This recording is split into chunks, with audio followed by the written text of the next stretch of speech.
Time కనుక మన channel visit చేసినట్లయితే ప్లీజ్ సబ్స్క్రైబ్ చేసుకొని పక్కనే ఉన్న బెల్ ఐకాన్ ట్యాప్ చేస్తే నేను వీడియో పెట్టుకున్న నోటిఫికేషన్ మీ దాకా వస్తుంది. నా వీడియోకి ఫస్ట్ వ్యూవర్ లైకర్ మీరే అవుతారు. లేట్ చేయకుండా వీడియోలోకి వెళ్ళిపోదాం. వీడియో ఏంటంటే EAMCET 2020 కౌన్సిలింగ్ షెడ్యూల్ అనేది విడుదల చేశారనమాట. మరి దీనికి ఎంపీసీ విద్యార్థులు ప్రాసెసింగ్ ఫీజు లిస్టు, అలానే ఓసీ బీసీ విద్యార్థులకి ఫీజు లిస్ట్ అనేది ఇప్పుడు ఈ వీడియోలో నేను మీతో షేర్ చేసుకోబోతున్నాను. లేట్ చేయకుండా వీడియోలోకి వెళ్ళిపోదాం. ఎంసెట్ క్వాలిఫికేషన్ సాధించిన ఎంపీసీ విద్యార్థులు ప్రాసెసింగ్ ఫీజు చెల్లించి కౌన్సిలింగ్లో పాల్గొనాలి. ఓసీ బీసీ అభ్యర్థులకి 1200 రూపీస్, ఎస్టీ ఎస్సీ అభ్యర్థులకి 600 రూపీస్ ప్రాసెసింగ్ ఫీజు అనేది చెల్లించాల్సి ఉంటుంది. కౌన్సిలింగ్లో పాల్గొనే వారికి అభ్యర్థులకి అధికారిక వెబ్సైట్ అనేది నేను కింద డిస్క్రిప్షన్ మీకు ప్రొవైడ్ చేస్తాను. ఆ వెబ్సైట్ ద్వారా మీరు ఫీజు అనేది చెల్లించుకోవచ్చు. అండ్ 23వ తేదీ వరకు ఈ ఫీజు చెల్లించుకోవడానికి మీకు అవకాశం అనేది వాళ్ళు కల్పిస్తున్నారు. అండ్ కౌన్సిలింగ్ ప్రక్రియ ఎలా ఉంటుంది అంటే ఆన్లైన్లో ఫీజు చెల్లించి ఆ రసీదు ప్రింట్అవుట్ తీసుకోవాలి. ఇంకొకసారి వినండి, ఆన్లైన్లో ఫీజు మనం చెల్లించేసి ఆ రసీదు యొక్క ప్రింట్అవుట్ అనేది కన్ఫామ్గా ఇది మన లిస్టులో మాత్రం ఉండాలి. ప్రాసెసింగ్ ఫీజు కట్టిన అభ్యర్థులు మొబైల్ నెంబర్కి రిజిస్టర్ నెంబర్, లాగిన్ ఐడీలు మెసేజ్లు వస్తుంది.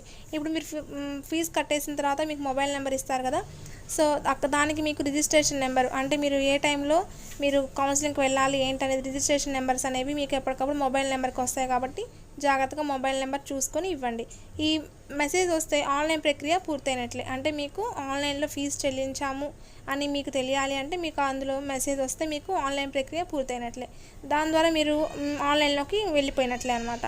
అండ్ నెక్స్ట్, ఒకవేళ ఆన్లైన్లో డేటా వెరిఫికేషన్ సమస్యలు వచ్చినట్లయితే ఫిజికల్గా సర్టిఫికెట్ల వెరిఫికేషన్ కోసం ఎక్కడ ఏ సమయంలో హాజరు కావాలో తెలుపుతూ మెసేజ్ కూడా వస్తుంది.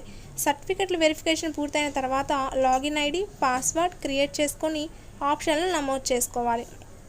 ప్రెజెంట్ ఈ నెల 23 నుంచి సర్టిఫికెట్ల వెరిఫికేషన్ మాత్రమే అవకాశం కల్పించారు. ఈ నెల 23 నుంచి 27 వరకు సర్టిఫికెట్ల వెరిఫికేషన్ నిర్వహిస్తారు. వెబ్ ఆప్షన్ నమోదు తేదీలని తర్వాత ప్రకటిస్తారు. ఇంకా దివ్యాంగులు, sports, games, NCC, Anglo Indian అభ్యర్థులు సర్టిఫికేట్స్ ఉంటాయి కదా.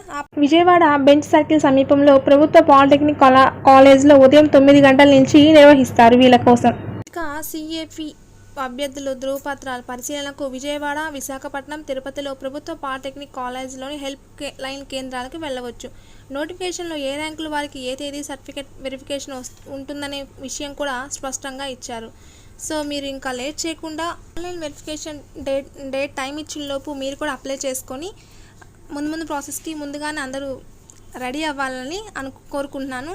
సో మీకు ఈ వీడియో నచ్చితే లైక్ చేయండి, షేర్ చేయండి అండ్ సబ్స్క్రైబ్ చేసి పక్కన ఉన్న బెల్ ఐకాన్ని ట్యాప్ చేయండి. అండ్ ఆన్లైన్లో నెంబర్స్ అవన్నీ చేసుకునేటప్పుడు మీరు జాగ్రత్తగా చేసుకోండి. ఫోన్ నెంబర్ కరెక్ట్గా ఇవ్వండి. Thanks for watching. Have a nice day.